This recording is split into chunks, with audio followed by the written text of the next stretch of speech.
Bonjour. Aujourd'hui, nous avons eu une conversation intéressante avec notre ami, le chef des Indiens Patacho. Pourquoi? Parce que généralement, on rejette la faute sur l'homme blanc. On accuse l'homme blanc d'être venu coloniser, on accuse l'homme blanc d'être venu imposer sa culture, on accuse l'homme blanc d'être venu imposer des modèles de société et de développement. Mais est-ce vraiment l'homme blanc? En réalité, si on considère l'histoire, par exemple, moi je suis breton, mes ancêtres sont celtes et nous avons subi exactement le même processus de colonisation. Qui a été l'auteur de cette colonisation?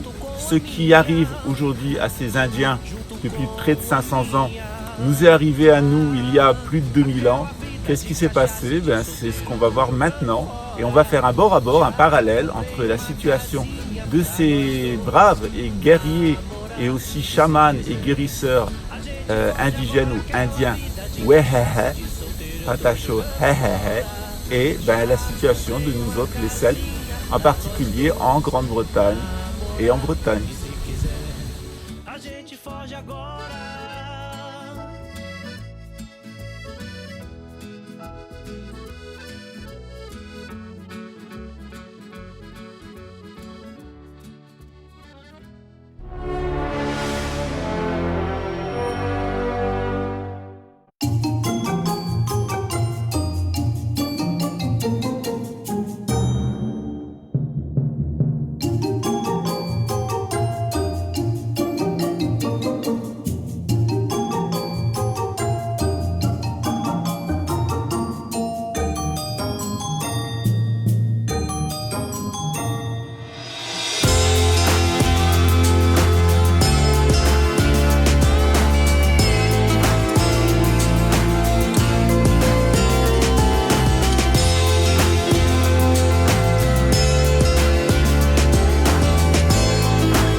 Pourquoi accuser l'homme blanc quand en réalité nous savons que deux ethnies seulement, d'après la tradition sémitique, ont amené la situation présente de tentatives de gouvernance mondiale? Quelles sont ces deux ethnies? Ce sont les Khazars, qui sont des descendants de Cham, et ce sont les Édomites, qui sont des descendants de Sem. Qui sont ces Édomites? On a vu ça plusieurs fois sur notre chaîne. Eh bien, Abraham avait deux fils. Isaac, qui est l'ancêtre des Édomites, et d'Israël, c'est-à-dire des Juifs et des chrétiens, et de l'autre côté, Ishmaël, qui est l'ancêtre des musulmans, et en particulier de notre prophète Mohammed, la paix sur lui. Isaac avait en effet deux fils, Ésaü et Jacob. Jacob deviendra Israël, quant à Ésaü, eh bien, il deviendra Édom. Et ce sont ces Édomites qui se sont installés d'abord en Anatolie, ensuite en Grèce, et on leur doit cet immense empire qui est celui d'Alexandre le Grand, et qui ensuite ont pris le contrôle de Rome, à qui on doit la situation présente du monde. Nous autres Celtes, eh bien, nous avons été colonisés par ces Édomites. Alors on nous présente toujours la colonisation de la Gaule comme un acte de civilisation, comme s'il n'y avait pas eu de civilisation antérieurement en Gaule, en tout cas de ce qu'ils appelaient la Gaule, parce que nous-mêmes nous ne nous appelions pas Gaulois, nous étions des Celtes. Et nous avions une culture qui est très proche de celle des Indiens Patacho, c'est-à-dire que nous vivions avec nos druides en relation avec la nature. Nous avions nos urnes funéraires, nous avions notre forme d'élevage, nous avions notre propre culture.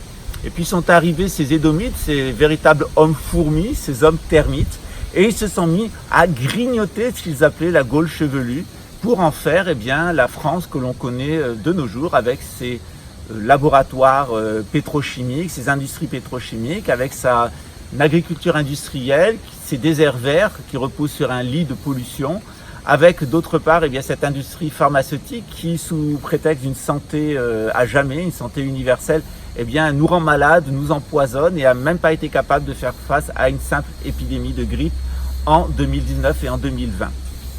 De l'autre côté, on a vu tous nos savoirs traditionnels disparaître.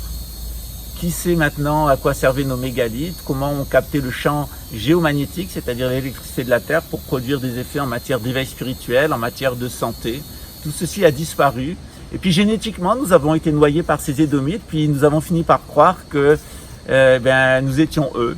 Ils ont fini par coloniser notre cerveau et puis nous voler notre identité celtique. Cette identité celtique, elle reprend, quelquefois de manière un peu brouillonne, mais elle reprend avec des séries sur les Vikings. Il y a le travail de Oleg, de Pagans TV, Oleg le Normand, et puis différents groupes comme celui de la Voix du Phénix par exemple, où on revendique nos traditions celtiques avec l'apport du sémitisme, avec l'apport du christianisme. Alors on va voir maintenant très brièvement, mais qu'est-ce que c'est que cette histoire des Édomites, qui ils sont, quelle est leur mentalité et pourquoi c'est eux avec cette histoire de gouvernance mondiale qui nous portent préjudice à nous, qui nous font porter la responsabilité de leurs crimes et qui agissent d'une certaine façon, de la même façon que les Portugais en arrivant ici, qui sont très influencés par la mentalité édomite, ont fait avec les Indiens Patachohehe, mais les plus de 1800 ethnies qu'il y avait ici au Brésil, dont seulement 365 ont survécu. Nous allons voir au cours de cette série de vidéos, cette série de capsules, des rites sacrés des Indiens Patachohehe. Nous allons parler de leur cure des herbes, nous allons parler de la revendication de leur territoire, mais aussi nous allons parler d'un immense et merveilleux message qu'ils envoient à l'humanité, un message qui nous parle de notre Père Céleste, qui nous parle de notre terre, la mer, et qui nous parle de l'humanité comme un ensemble de frères qui, dans l'amour, peuvent progresser dans la connaissance de soi, dans la connaissance du monde, et puis dans cette chaleur humaine qui est si présente ici au Brésil, à l'intérieur de ces communautés de survivants.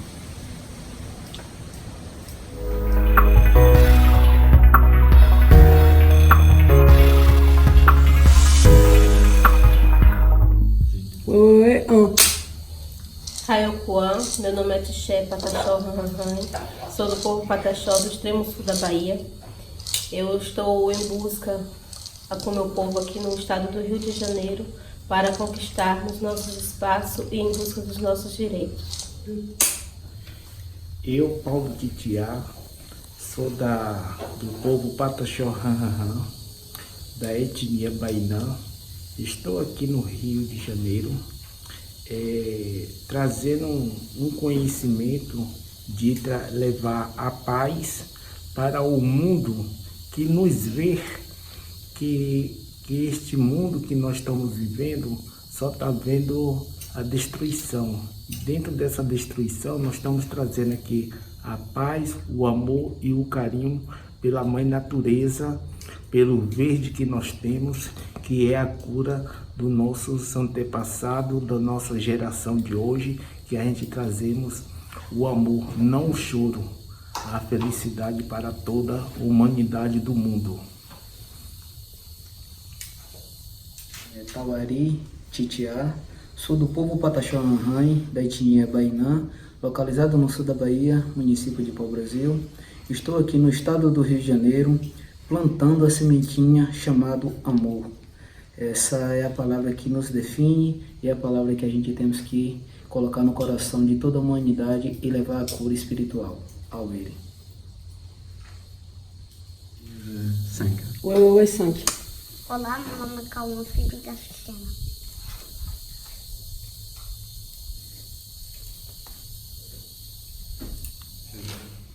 Ouais, 8. Prazer, meu nome é Ronald, eu sou eu sou fotógrafo artístico e hoje eu acompanho os indígenas aqui do Brasil, que é o povo Pataxó e o povo originário do Brasil. E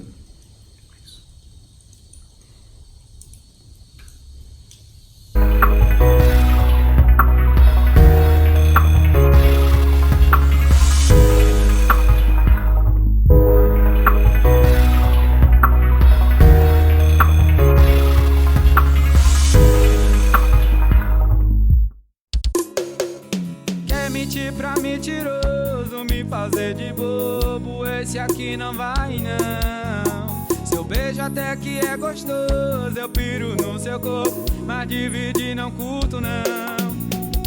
Eu nasci, ontem foi, faz meu chá de fralda aí. Chego no banco da frente, beijinho no rosto pra se despedir. Tá de brincadeira comigo, esse carro nunca foi de aplicativo. Mas você pensa que me engana, pensa que me ilude.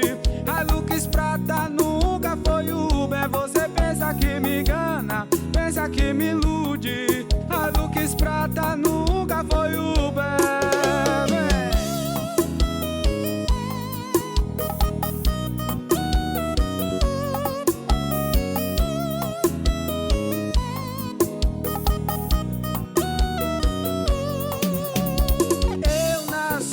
Ontem foi, faz meu chá de fralda aí.